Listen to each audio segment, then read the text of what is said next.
भक्ति की शक्ति। एक बार एक लड़का था।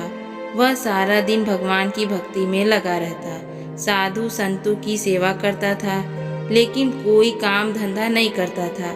उसके माँ बाप, भाई सब उसे निकम्मा कहते थे। पूरा परिवार उससे परेशान रहता था। उस नगर के राजा की कोई संतान नहीं थी। ज्ञानी पंडितों ने कहा, राजन, अगर आप किसी नवयुवक की बलि दोगे तो आपको संतान अवश्य होगी। पूरे नगर में घोषणा करवा दी गई कि जो परिवार अपने बेटे को राजा की बलि के लिए देने को तैयार है, उसे बहुत सा धन दिया जाएगा।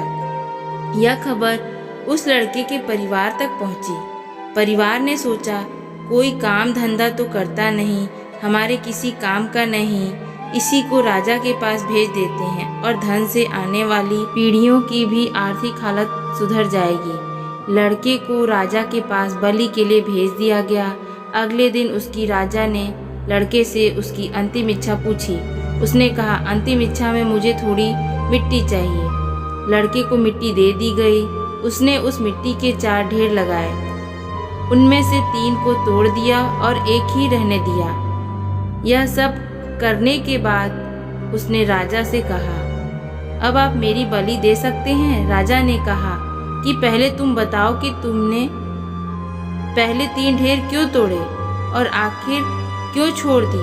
उसने कहा, आप इसे रहने दो और अब मेरी बलि दे दो। राजा ने कहा, मेरा आदेश है, बताओ इसका अर्थ क्या है। लड़के ने जवाब दिया, कोई भी जीव अपनी रक्षा के लिए सबसे पहले अपने माँ बाप, फिर राजा और फिर देवता पर विश्वास करता है, लेकिन माँ बाप ने ही मुझे बेच दिया। राजा प्रजा की रक्षा करता है, परंतु यहाँ तो राजा ही मेरी बलि दे रहा है। फिर जीव देवता की तरफ देखता है, यहाँ देवता को ही बलि दी जा रही है।